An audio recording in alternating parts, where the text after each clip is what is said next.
10th of August 2021. It's already 10 of August. The year is already speeding by. But unfortunately, some of my friends that stay outside the country, especially in Australia, they've not been able to leave their country for like 2 years plus now. COVID and all. They are more strict than other countries, yes. And that you would need special excuse for you to be able to leave the country. Yeah, the country. And the year is already speeding by, and some of them were counting like so 2 years. COVID wearing now, we're getting tired of the whole thing, even putting on the masks in the public, when you're going to a public place, and just, at times you just get so tired. So but with they say the numbers are increasing though. Yes, of course. Today about 420. Imagine. So let's just try to continue to take safety precautions. It is very, very important that we do. No, but even at that, you can even see that the government too is even tired. Yeah. Because compared to last year, you can see that the measures put in place, the effort to enforce these things were there. But they are so tired that people too, it's so unfortunate that people will tell you, well, they're no longer afraid of the virus. But there is another bigger virus they're afraid of. Yes. Hunger virus. Okay. And of course, before we even allow this to go, even the issue of the vaccine administration, we don't even know how it is being. I saw on the news that the Minister for Information said the second phase of the rollout, I think, will start on the 12th or so. Yeah, let me confirm that particular news. I wanted to take it before that the second rollout will start soon. Let me check out for the date. I saw it here. The second phase will start August 16. August 16. Yes. Okay. Yes. Okay. So they're even talking of, there were some issues with the Moderna vaccine, AstraZeneca, and all that. But I think the agency responsible for this vaccine administration, National Primary Health Care Development Agency, or something. I think they should do a lot of work so that the average Nigerian citizen is aware of what to do if you have taken the first jab, when to take the second jab, and all that. So I think a lot of work needs to be done so that we don't get ourselves into more troubles. Okay, that is for our health. Now, let's go back to the stock market today. It has been a very bright afternoon, and the market too responded in a positive way. There were a lot of transactions today between the participants in the market or the ecosystem. A lot of things. The bears and the bulls were at each other. There were frequent buying and selling. Prices were going up and coming down at the same time. Brokers were putting their orders at the same time, amending, cancelling, and so many interactions in the market today.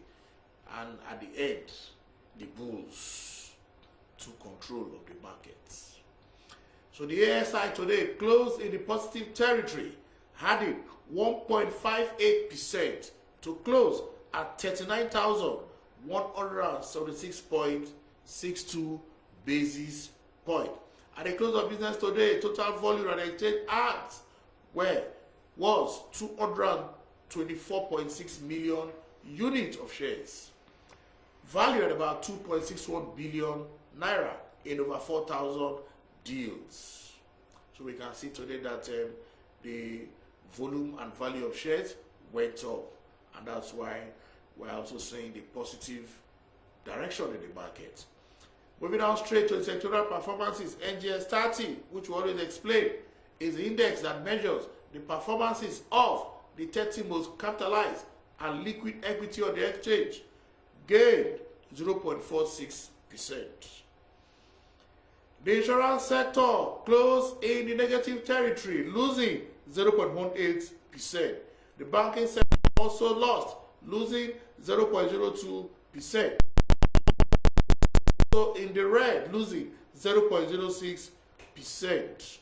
Consumer goods sector followed suit in the red also, losing 0.09%. However, the oil and gas sector closed in the positive territory, gaining 0.11%. Looking at the gainers charts today, of course, topping that chart, Airtel Nigeria. Airtel Africa was at the top of that chart today, adding 10% to close at 715 naira. Closing following Airtel is Unity Bank, which added 7.14% to close at 60 kobo. We also have Veristat Scar, adding 4.35% to close at 24 kobo. Following Veristat Scar is Courtville, the business solution people, adding 1.47% to close. Adding 1.7% to close at 25 kobo. We also have Cavatin Helicopters, adding 3.89% to close at 1.87 kobo. Other gainers on that chart was MTN Nigeria and Oando. Moving on straight to the losers chart. The laggard stopping that chart is Julie Pharmacy, losing 9.01% to close at 1 naira 1 kobo. Closing following Julie Pharmacy is Chip PLC, losing 6.9% to close at 54 kobo. We also have Jais Bank, the non-interest bank, losing 4.84% to close at 59 kobo. Sunu Assurance made the list, losing 4.26% to close at 45 kobo. We also have Livestock Feeds on that list, losing 3.06% to close at 1 naira 90 kobo. Yeah, we have the likes of WAPCO, Unilever, GTCO, Zenith Bank, and Flour Mills all making the losers chart. So we can see that for the second trading day of the week, the market closed in the positive territory. So you can see that our advice has always been for investors, you just have to have a long-term perspective of the market. Yesterday we were saying the market was bearish, and you can see today now the market is bullish. So that's why you just have to have your strategy in place. Always look for the medium to long-term perspective and invest in companies that you know the product that they are selling, and you can see that there is a demand for their product, because if there is demand for their product, of course the company bottom line is going to be positive at the end of the year, and of course you getting your return on investment. At the same time, again, you also have to look at the management of the company. So you just have to do your own basic fundamental analysis. We are not saying technical analysis does not work, but of course, if you are using technical analysis, you just have to do your proper work. Make sure you do your research very well so that you can take informed decision. However, we have stated on this platform here that most investment or financial decisions are based on emotions. So that is why we see that the markets, if people say investors are rational, investors are not rational. A lot of sentiment, a lot of emotions come into place. So I'm very sure on this platform we'll be looking at financial therapy, what goes in when you make certain decisions that are affecting you financially.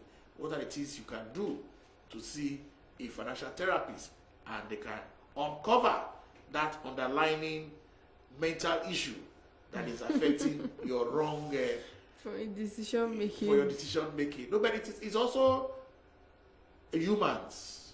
Humans, we have emotions. So everything we do, is being affected by our emotions. We cannot run away from it, and that's why they now begin to teach emotional intelligence.